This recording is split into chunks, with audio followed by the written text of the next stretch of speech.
राम राम। सब लोग कहते हैं कि ये संसार माया जाल है और यहां आकर व्यक्ति मोह के बंधनों में फंसता ही चला जाता है।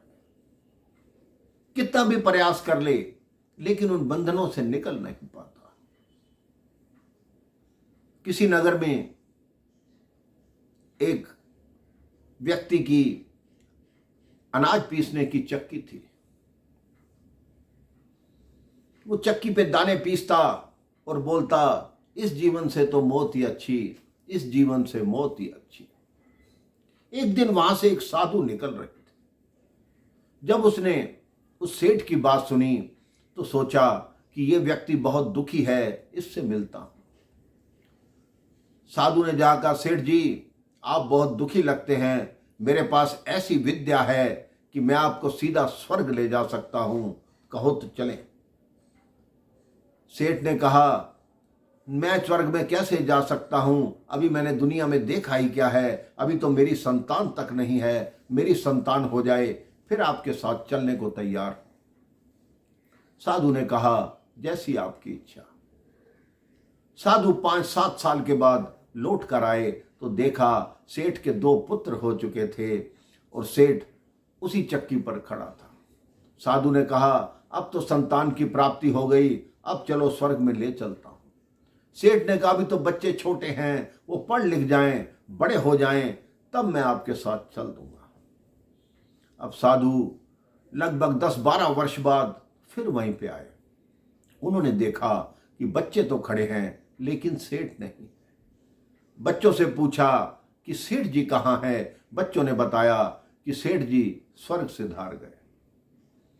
साधु ने अपनी अंतर्दृष्टि से देखा कि जो उनके घर के बाहर बैल बंधा हुआ है, यही पिछले जन्म में सेठ था। वो बैल के पास पहुंच गए कि अब तो बैल बन गए हो, अब भी कहो मैं तुम्हें स्वर्ग में ले जा सकता हूं। उस बैल ने कहा, अभी कैसे जा सकता हूं, अभी तो अपने बच्चों के लिए बोझा ढोता हूं, मैं चला जाऊंगा किसी दूसरे बैल को लाएंगे, वो इनका बोझ भी नहीं ढो पाएगा और इनका नुकसान करेगा। साधु मुस्कुराते हुए फिर चले गए। 2-3 वर्ष बाद फिर साधु आए। उन्होंने देखा बैल नहीं बंधा हुआ। पूछा कि बैल का क्या हुआ? उन्होंने कहा बैल मर गया। अब फिर साधु ने अपनी अंतर्दृष्टि से देखा कि इनके घर के बाहर जो कुत्ता बंधा हुआ है, ये वही सेठ है। फिर वो कुत्ते के पास गए कि अब तो इस योनि में पड़ गए हो, अब चलो स्वर्ग ले चलता हूं। सेठ बोले, अभी नहीं जा सकता, तुम देख रहे हो मेरे बेटे घर पे नहीं हैं, मेरे घर में कितना धन है, बहुएं आभूषण पहनकर घूम रही हैं, कोई चोर आ गया तो इनकी रखवाली कौन करेगा, मैं यहीं ठीक हूं। साधु फिर चले गए। फिर 4-5 वर्ष के बाद साधु आए, देखा अब कुत्ता भी नहीं बंधा था। पूछा तो सबने बताया कुत्ता मर गया। फिर साधु ने अपनी अंतर्दृष्टि से देखा तो सामने की नाली में एक कीड़ा बैठा था, वही वो सेठ था। साधु ने कहा, इससे बुरी दुर्गति तुम्हारी क्या हो सकती है, जो तुम नाली में कीड़े में बैठे हो, गंध में बैठे हो, अब चलो स्वर्ग ले चलता हूं। अब उस कीड़े ने क्रोधित होकर कहा, तुम मेरे पीछे ही क्यों पड़े हो कि स्वर्ग ले चलता हूं, स्वर्ग ले चलता हूं, इतने जन्म हो गए फिर भी मेरा पीछा नहीं छोड़ते। मैं यहां बैठा हूं, सामने मेरे पोते पोतियां खेलते हैं, उनका मुख देख लेता हूं, स्वर्ग में मैं तुम्हारा मुख देखूं चल के, मैं यहीं रहूंगा।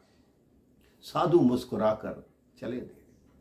यह कथा छोटी सी है लेकिन हमें यह संदेश देती है कि मोह की गर्त में इंसान इतना फंसता जाता है, जिसमें आत्मा भी इतनी गहराइयों में डूब जाती है, उसके बाद उसको दुनिया का कुछ ध्यान नहीं रहता, ना अपने परलोक की चिंता रहती है, इस लोक की चिंता करना तो वैसे ही छोड़ देता है। आप प्यार कीजिए, अपने बच्चों से, अपने परिवार से मोह कीजिए, पर एक सीमा तक कीजिए। ये ना हो कि उस मोह में, उस प्यार में आप इतना डूब जाएं कि उसका आपके बच्चे या आपका परिवार नाजायज फायदा उठाए और बाद में आपको इतनी ठेस लगे जिसकी आपको कामना तक नहीं थी कि ये कैसे हो गया, मैंने इनके लिए इतना किया और इन्होंने मेरे साथ ऐसा कर दिया। अपने जीवन में ये बात याद रखिए, आप अगर अपना जीवन सुधारना चाहते हैं, उसको सफल बनाना चाहते हैं, तो ईश्वर के चरणों में ध्यान लगाइए। मोह कीजिए तो ईश्वर के चरणों से कीजिए, प्रेम कीजिए तो ईश्वर की भक्ति से कीजिए। फिर देखिए, आप किसी मोह के बंधन में नहीं फंसेंगे, किसी योनि में नहीं फंसेंगे।